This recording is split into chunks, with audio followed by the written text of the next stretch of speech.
Hello friends, I am Carly and welcome to my YouTube channel, and here's how to reset iPad in different ways depending on what you want to accomplish, such as restarting it, performing a force restart, or resetting it to factory settings. Here's how to do each.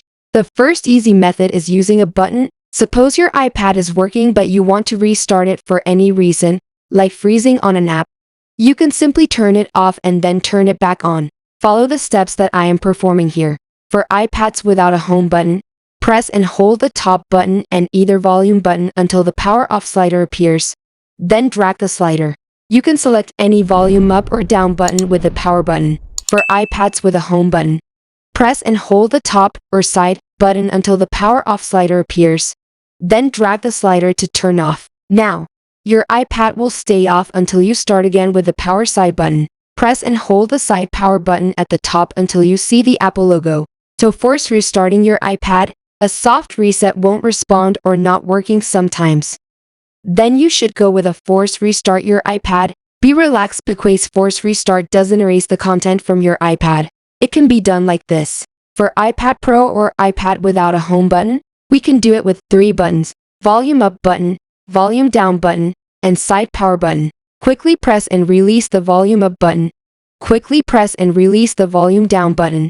Then press and hold the top button until the device restarts and you see the Apple logo.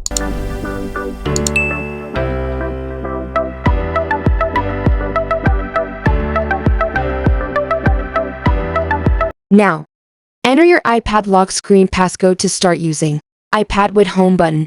Press and hold both the home and the top or side buttons at the same time. Keep holding them until you see the Apple logo, then let go. Another way to reset your iPad data means make your iPad to default settings and data, then resetting iPad to factory settings. If iPad users want to erase all content and settings from your iPad, that often done before selling or giving it away, you can reset it to factory settings. Make sure to back up your iPad to iCloud or Mac or PC. Before doing this, it will erase everything. Check video in description and top I button. Launch the settings app on your iPhone. Select general option. Now, tap on the transfer or reset iPad option. Now, tap erase all content and settings. Tap on continue button and check your apps and data will be erased. Apple ID removed with Find My. For SM iPad, you can see the option keep SM option before you continue. You might need to enter your passcode or Apple ID password to confirm. Wait for the process to complete, and then you can set up your iPad as new or restore it from a backup. That's all about Reset iPad Pro in alternate ways, depends on your usage. Also, don't miss to like, share and subscribe for upcoming videos. Also comment for more help.